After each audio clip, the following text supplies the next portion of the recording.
Good morning, everyone. Today we're going to be comparing NGS with WarFrame because a lot of you guys were like, Kero, why haven't you played WarFrame? Da da da da da. You wrote like pages of essays, but I have played WarFrame.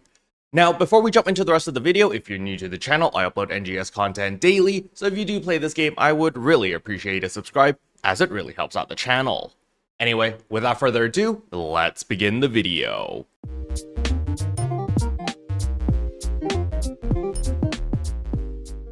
So the very first thing I want to start off with is, yes, on the top right corner, you can see the bunny counter is up to 35. For those who don't know, people have been incredibly generous on the live stream and donating a lot of subs. And we basically made a new rule. Every 2 subs that we get, we increase the bunny counter by 1. And yeah, we got a lot of subs yesterday because of that new implementation. And I think the new 2025 look is probably gonna be the bunny suit from now on. But with that out of the way, let's address your comments. Alright, so the very first comment I want to address over here is from Intellect305. Not gonna lie, Kero, this video absolutely pissed me off to no end. I've been trying for over a year now to get you or any other PSO2 content creator to play WarFrame, which the first Descendant ripped off many of its systems from, so you can understand the true inferiority in NGS and start addressing them from the players of PSO2. So, yes, you wrote a lot more, but I just want to address this one phrase at the very beginning. A lot of players seem to have this misconception that because I am a content creator, because I cover NGS content, that immediately I am at the same level as a developer. This is not the case, ladies and gentlemen. I do not work on the game directly. I cannot just bust in and be like, yo guys, we need to copy these systems, this, because it's just better than what we have right now. As you guys may or may not know, the development team in NGS is very, very small. And when I played WarFrame way back in the days, the last time I played WarFrame was when Mesa Prime first came out, okay? So that's like what? That's a decade ago, probably. WarFrame was also a very small team. I believe back then they had like 10 to 20 developers. That was it. If you look at WarFrame now, they've got a much bigger team because they were able to get the support. But back then, WarFrame had very similar issues as NGS because they were a smaller team. They couldn't roll out updates as quickly as they would like, and they did have to go through multiple phases. Do you guys remember when there were multiple live streams where they were apologizing to the community, promising them that, hey, we're going to be fixing things. This is the stuff that we're going to be fixing. So WarFrame has also gone through that pain or that growth period that NGS is going to go through eventually as well. The thing is, WarFrame did get the sufficient funding in order to expand their development team in order to speed things up significantly. Versus NGS, they are currently at the mercy of Sega. Sega is the people who actually make the decisions and do the budgeting for NGS. Just to let everyone know, that is how it works. Kimura cannot just bust down a door and be like, Sega, I need 30 million this year because I want to do bang, bang, bang, bang, bang. Sega's just gonna be like, nah, we want to invest into our pachinko machines, and that's where the 30 million is going. Here's 2 million, make do with what you can. And that's literally what is going on. For those who don't know, for those who don't look at the financial statements of Sega, that is pretty much the main bottleneck for the NGS team. The NGS team does not get sufficient funding compared to all the other stuff. Like if you look at Yakuza, they get a lot more money per year in order to develop games, in order to make stuff. And then of course you have all the different crossovers. But the main focus that Sega's really going into is pachinko machines. That's where the majority of the annual budget is going. Now with that clarified, I don't want to just rip apart Intellect's comment over here because Intellect does make some really good valid points. Yes, there are some really great systems in WarFrame which NGS can learn from. And I think Follow the Faceless over here sums it up almost perfectly. They say right here, I'll compare with WarFrame. When you farm for pieces from certain prime frames or weapons, you're getting pieces from other weapons and frames, which later on you can sell in the market for platinum, somewhat the star gem equivalent. In NGS, you are either getting nothing or getting outdated stuff that is worth nothing, and yeah, the effort required for each quest in NGS versus the reward is simply unfair and demotivating. I've never seen a game with such a problem before NGS. And this is pretty much the core issue that I feel. So at the moment, let's say that you do Nameless City, let's say that you do the limited time quest, let's say that you do LaCiel exploration. After you complete a single run of any of those pieces of content, you will notice that you get a lot of junk items that you can't really do much with. Now, not all the items are junk, as Gadgard over here points out. You do get Indamios, Iradisoul 4s, you get some EX cubes, you get some star gems, and some alpha reactors. So, you know, there is some value in running Nameless City specifically. However, it's just a minority compared to the mountain of trash that we get. So what I think Sega could learn from WarFrame is, hey, regardless of what you get whenever you complete a run or whatever they want to promote people to play, players should be able to convert all of those trash items into something useful. Now, another thing that Follow the Faceless over here says that really hits home is trading. If we look back at Diablo 3 was the first one that started the whole real cash auction house that was an absolute failure, and then they moved on to like sort of pseudo trading, and then now we come full circle, we're back in Diablo 4, and it's just straight up open trading. Yes, there is some limitations, but at the end of the day, I believe Diablo 2 did it best with just straight up open trading for everyone. And I think that is one of the success pillars in WarFrame. You need to have trading. You need to have an active market in order to convince players to be like, yes, I want to farm this because even if I get all these other junk items, I can still convert them into money. I can still convert them into resources because you have active trading.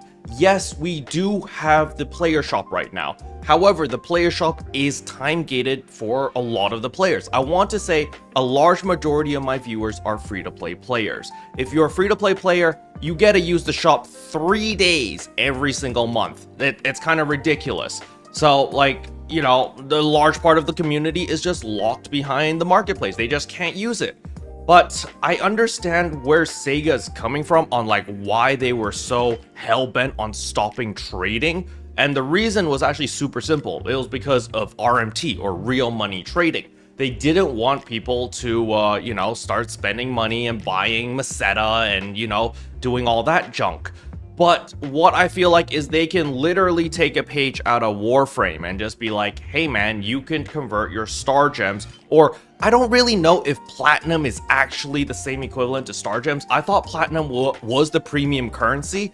I might be wrong here because I haven't played in like a decade, but from what I remember, you know, I wanted to get Ivara, I want to get Mesa Prime the moment these two characters came out. I didn't want to farm the stealth mission for Ivara over and over and over because I'm just really bad at stealth missions. So I bought Ivara. And it just so happened that at the time when I logged in, I got that 80% coupon thing, you know? So I topped up $100, I got like a crap ton of platinum, and so I was able to buy Ivara, I was able to buy Mesa Prime, and I was able to have my fun because I was just, you know, Mesa Prime's ultimate just and there's like destroying the entire screen. That was really, really fun. And then Ivara, I had the, what was that explosive bow thing? It's got the Ceros or something. So, you know, I'd sneak around invisibly, blowing things up with explosive arrows. And then, yes, I had my hours of fun playing those two classes. However, eventually I did get burnt out, I got bored, and what did I do? I was able to just give the rest of my platinum to my younger brother who still plays WarFrame. So I was like, hey man, listen, I'm not playing anymore, I still have like, you know, $80, $90 worth of platinum, do you want it? He was like, yes, I'll take it. So boom, I was able to just trade it to him, and bam, he's got all the platinum now. So, you know, trading is a very important part of WarFrame. It's a very important part in just any MMO or any like multiplayer game, I feel like you kind of need trading, because without trading, you're just killing off a large chunk of the economy where it's like, oh yeah, you know, you could motivate people to farm for Dreadkeepers, you could motivate people to farm for all these different items, but they need to get some value out of that. The reason why a lot of people buy the Ratty Soul 4s and all these other items are because they don't want to farm said content to get these items. They just want to craft their endgame items, they want to craft whatever.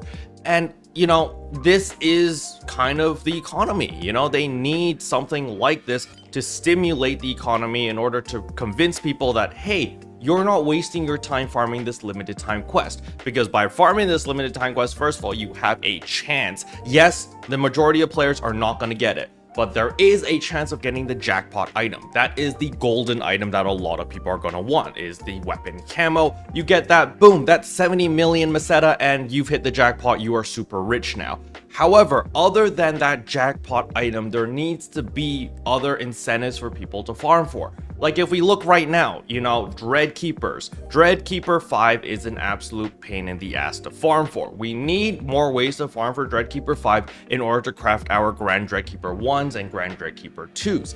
Unfortunately, there isn't a way to do this very sustainably, you know? We can sit in the gorge and you can sit there for several hours and maybe get like 1 or 2. And so people are sitting there wondering why the Dreadkeeper prices are going up and skyrocketing. Well, it's because there's no real consistent way to farm for them. And so people are just willing to shell out the money. And this circles all the way back to trading. We need some sort of trading system in order to stimulate the economy. And we, you know, encourage people to farm things that other people don't want to do. This actually comes down to where a lot of my videos where I talk about how I make Meseta. As I've said before, literally the best way to make Meseta is to farm the things that nobody else wants to farm for, because you have no competitors, because nobody wants to farm for them. So you're going to bite the bullet, you're going to farm for all these items, and you're going to make a profit because you're the only one doing it. And so you make a lot of money that way.